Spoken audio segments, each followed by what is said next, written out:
hissé au sommet à la force de ses poings en terrassant la légende Georges Carpentier. Mais pourtant, ce type a battu le plus grand champion que la France connaissait et il n'est pas connu.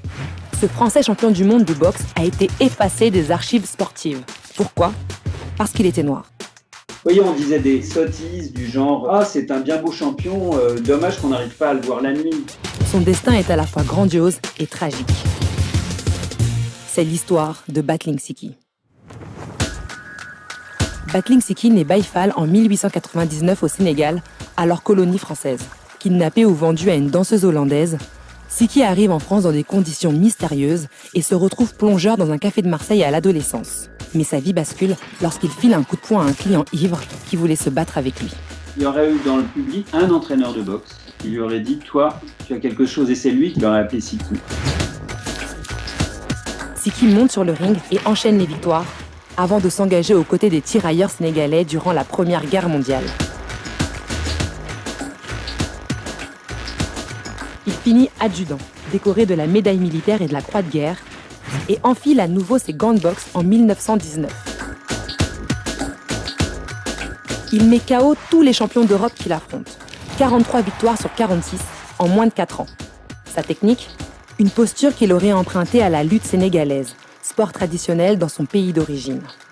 La presse remarque vite ce jeune boxeur issu des colonies et voit en lui l'adversaire idéal pour rebooster la cote de popularité de Georges Carpentier, superstar des rings et détenteur du titre mondial des mi-lourds.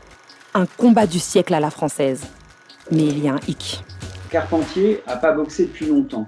Il a fait du cinéma, il est allé à Londres, à Hollywood, il a rencontré Charlie Chaplin, il est très fier, il est très content de lui. Il dit « Moi, je veux bien rencontrer Siki, mais grosso modo, il faut que ça soit un match truqué. » C'est décidé. Ce sera le retour du chouchou de la nation et il va mettre la raclée de sa vie à cet outsider noir. Siki n'a pas d'autre option s'il veut se mesurer à la star française.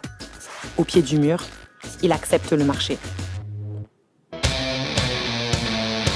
Le combat se déroule à guichet fermé au stade Buffalo de Montrouge le soir du 24 septembre 1922. Paul Vaillant-Couturier, Ernest Hemingway, Mistinguett et même Ho Chi Minh font partie des 50 000 spectateurs.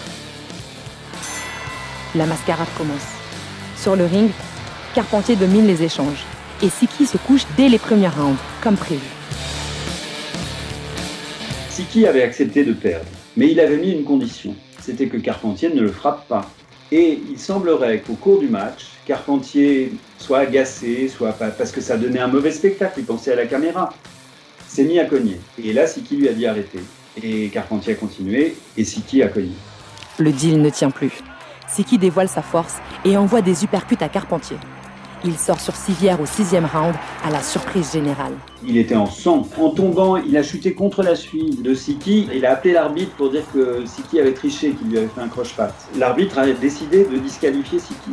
Et le public s'est mis à hurler et a dit « Siki, Siki, Siki ». L'arbitre a été forcé d'inverser le résultat et Siki est devenu champion du monde.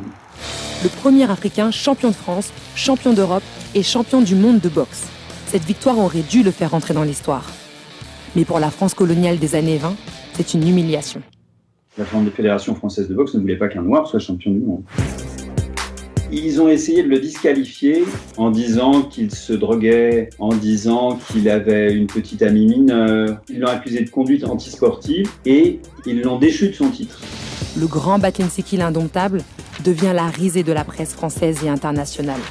Certains journaux le surnomment Champion Z, contraction de champion et de chimpanzé. D'autres vont jusqu'à prétendre que la victoire du jeune Sénégalais serait due à une différence de squelette entre les Blancs et les Noirs. Ostracisé et humilié, Siki révèle au grand jour la supercherie du match truqué avec Carpentier. Là, ça a fait un scandale incroyable. Non seulement Carpentier, c'était plus un champion, mais en plus c'était un tricheur. Donc, ils ont rendu son titre à Siki, mais aucun champion n'a voulu l'affronter. Mis sur la touche en France, Siki part affronter le champion en titre irlandais dans une salle remplie de spectateurs armés jusqu'aux dents et à l'affût de ses moindres faits et gestes. Après 20 rounds âprement disputés, le Sénégalais est déclaré vaincu. Il est déchu de tous ses titres. Les officiels de la boxe jubilent et ne mentionneront plus jamais le nom de Battling Siki dans les encyclopédies sportives. Devenu paria en Europe, il s'exile aux États-Unis dans l'espoir de boxer contre les meilleurs. Mais malgré son palmarès, on lui refuse de se mesurer aux champions blancs comme Jack Dempsey, dans ce pays en proie à la ségrégation raciale. Ils rencontrent des Blancs seulement quand ça leur est utile. Un jour, il y a comme ça un petit champion qui est drivé par la mafia. Ils se disent, on va faire rencontrer Siki. En plus, Siki est pas dans un bon état, il boit beaucoup, c'est une victoire facile. Ça dira toujours, il a battu un champion du monde. Ils organisent le match. Siki le détruit, quoi. Bon, l'arbitre, là, pour le coup, arrange le truc, il donne la victoire aux Blancs. Mais ce qui se passe peut-être à ce moment-là, c'est que la mafia a une dent contre Siki. Elle a un compte avec lui.